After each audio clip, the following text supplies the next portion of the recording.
Jangan ngomong sendiri, ya aku ambil dulurku. Sudah standby duit berapa kalau tiba-tiba orang tua sakit? Lu kan cuma tanya-tanya terus saja. Iya. Nah sekarang kamu pilih mana? Hari ini, ya toh? Kan kamu harus siapin duit ya mamamu. Wis celeng ono dhewe ae, enggak usah lewat prudential. Tapi begitu ada resiko, habis langsung enggak? Kalau kurang ya apa? Milih mana sekarang? Ikut 1 juta, 1 juta, 1 juta. Urunan masuk prudential. Apa? Urunan masuk? Siapa tertanggungi? Mama. Tapi begitu ada apa-apa sama mama, kalian bertiga mikir nggak? Wis lost, gak mikir belas. Kalau sampai mereka berkata hitung-hitungan duit, Anda bisa closing lagi yang kedua. Gimana caranya? Kamu mau tak garansi premimu pasti balik. Gampang teman-teman. Anda estimasi berapa total premi yang keluar? Misalkan ini 350 juta gitu ya. Anda closing lagi orang tuanya pakai lintem, selesai. Anda malah dapat 2. Nangkep maksud saya? Jadi ketika Anda jual lintem ke orang tua ini, bungkusnya bukan ngomong warisan lagi, tapi bungkusnya apa? Garansi premimu pasti balik. Bukan pasti kejadian orang tuanya. Paham ya? Jadi Anda harus tahu bahwa sisi billing term itu manfaatnya ya readernya sisi billing term, tapi bisa dibungkus dengan kalimat yang gak sama terus. Paham ya? Jadi premi yang dikeluarkan oleh si anak untuk bayari orang tua PPH itu pasti bisa balik loh, gak mungkin hilang. Bukan dengan settingan nilai tunai, ngerti ya? Bukan dengan milih fund yang tepat, tapi dengan apa? Beli lintem. Jadi ketika kita closing orang tua ini supaya dia irit bayarnya gak mahal, tapi bantu dia punya proteksi, desainlah tanpa saver. Apalagi yang umur udah tua, 10 tahun nabung lancar aja, gak pernah narik, gak pernah cuti, nabung terus, bayar terus. Kan ada knowledge guarantee ya, pasti aman kan? Nah manfaatin ini semua gitu. Kalau ada benar-benar action dan menguasai yang saya ngomong teman-teman, harusnya jualan itu sing bikin gak closing ya kamu gak gerak, segitu tau loh. Lo gak gerak kok mau closing, ya apa sih? Ya kata Cisun ya bu, kita gak mangap lalu dari iso menco, bener gak iso masuk, apalagi rezeki. Lo ya toh, Cisun kan ngomong gitu kan? Ya, lalernya gak iso masuk loh, kalau kita gak mangap, lo ya mau rezeki. Gitu. Ayo ya, closing itu gampang, bangun tim itu ya gampang. Anda kalau hari ini bangun dari milenial harusnya lebih gampang. Kenapa? Karena orang lain masih belum mikir ke arah sana. Anda cepat mikir ke arah sana. Ya, jangan sengaja asal rekrut loh ya. Sekali Anda masukin orang yang salah dan orang salah ini berkembang, maka di kantor ini akan muncul orang-orang yang jelek terus dan Anda nggak bisa muslim. Nanti masuk orang yang bagus, orang bagus lihat orang jelek bingung. Katanya bisnis bagus, kok yang datang orang jelek? Nah, akhirnya nggak berkembang. Itulah kenapa Anda butuh orang bagus untuk dimasukkan.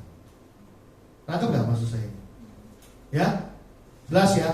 Ayo, dan bertobat gitu loh ya. Ada yang mau tanya? Ada yang mau tanya teman-teman?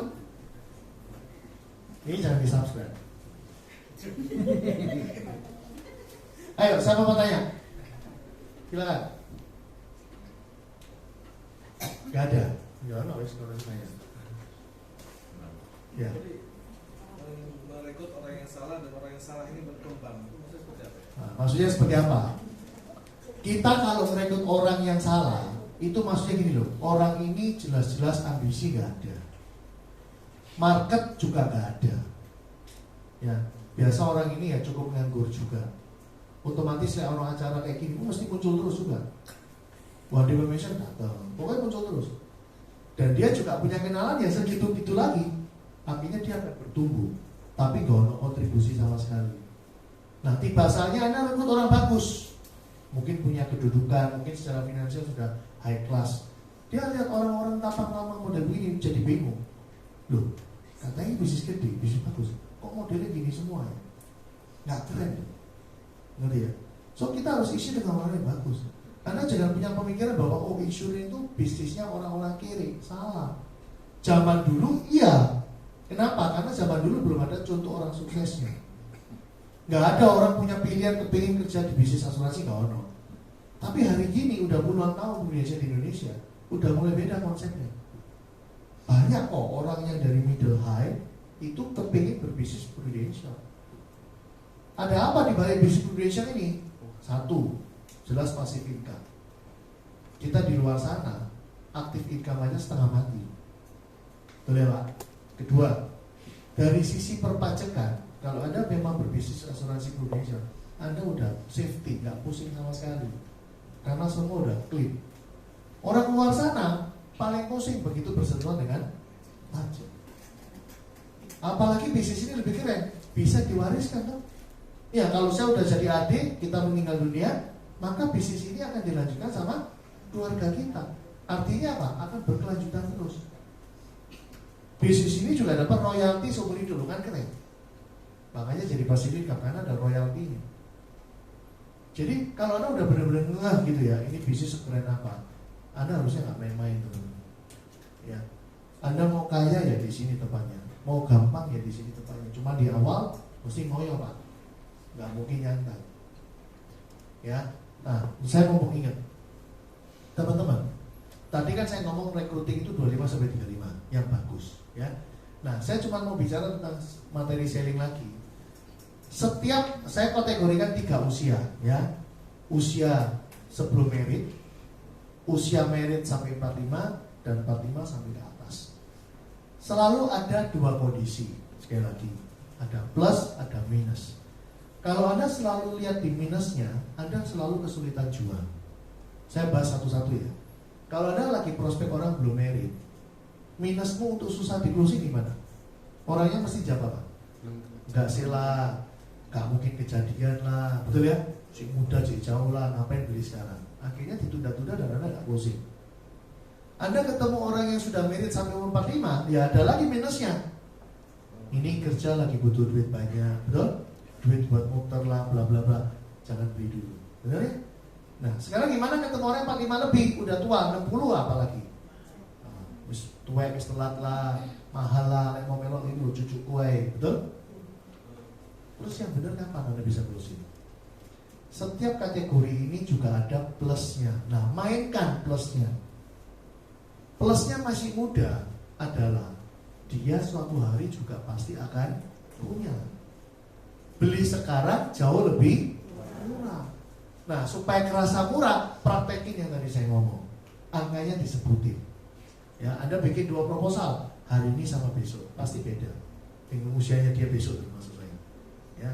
Dan Anda bisa kasih satu story mungkin kayak gini. Contoh nih, kita lagi ngadep ke calon mertua. Calon mertua punya 2 menantu, ya, yang sama-sama bagusnya. Si mertua bingung mau milih yang mana. Lah anaknya pun ternyata selama ini pacaran double, misalnya gitu. Film-film gitu lah ya, pacaran double. Bingung nih mau mutusin yang mana ini. Nah, ternyata yang salah satu ngomong gini, Om, ini muka Om, Om, saya tunjukin polisi. Saya punya satu kelebihan Om. Apa kelebihanmu? Saya udah beli polis di Gojoni. Isinya CCP 5 miliar sama Lintem 5 miliar. Artinya gini loh, anaknya Om ikut WIBI dijamin aman. Kalau memang ada apa-apa sama saya, jangan khawatir, keluarga tetap aman. Kenapa? Sudah stake 10 miliar. Yang satunya ditanya, kamu ya apa? Kamu harus beli? Ngapain beli sekarang Om? Nanti aja, gak mungkin kejadian. Yes. Ambil keputusan, pilih menantu yang mana. Nah, ini kan satu joke, tapi orang jadi ngerti bahwa memang polis itu sebuah harta. Nanti ya, harta udah pasti keluar. Beda kalau kamu belinya di tempat lain, belum tentu keluar. Tapi karena belinya di Prudential pasti keluar.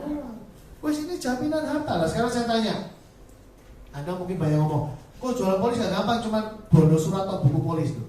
Memangnya kamu beli rumahnya mau gendong kan? Masa rumahnya mau miniatur ini kantongmu kan? Bukti kamu punya rumah apa? Ya cuma kertas sertifikat lah. Kamu punya deposito, ngaku punya deposito, buktinya apa? Masa di dompetmu ketok deposito? Ya jangan lupa kertas dong, slip deposito. Lah apa beda dengan polis? Bodoh aja. Nanti ya, apa bedanya Anda sendiri yang selalu mengotak-ngotak gitu? Jadi akhirnya nggak bisa jualan.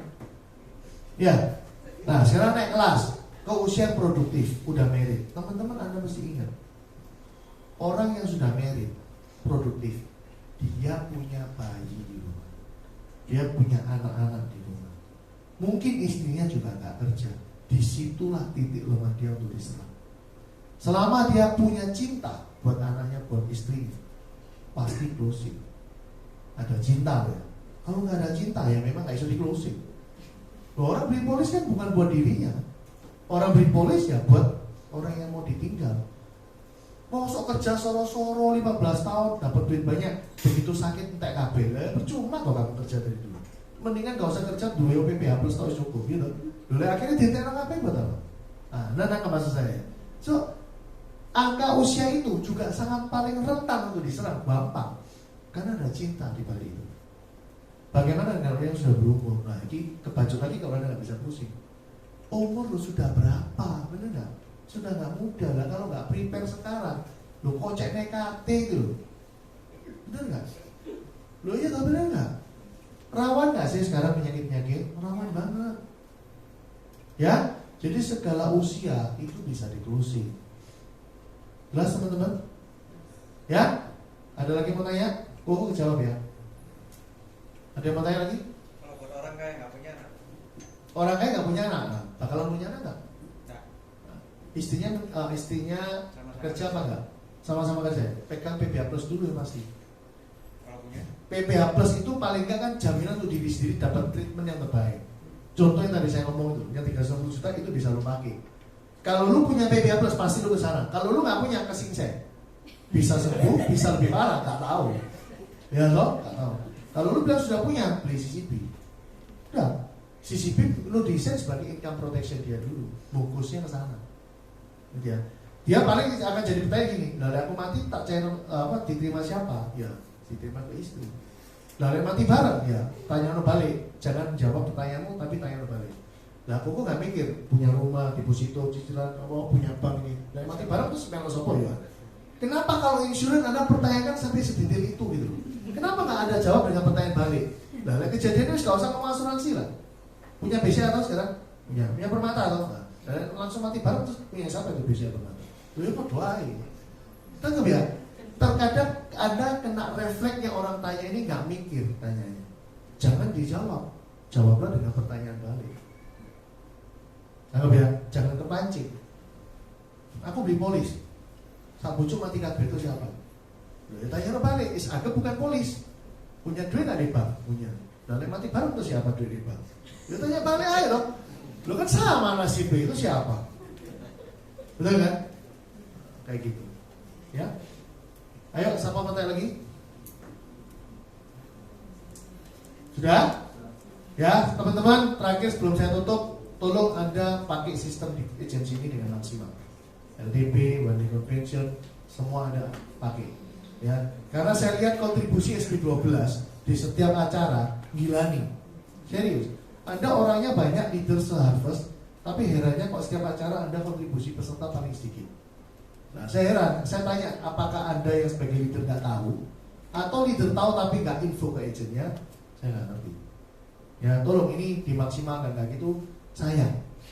Ya, oke, thank you teman-teman, selamat pagi.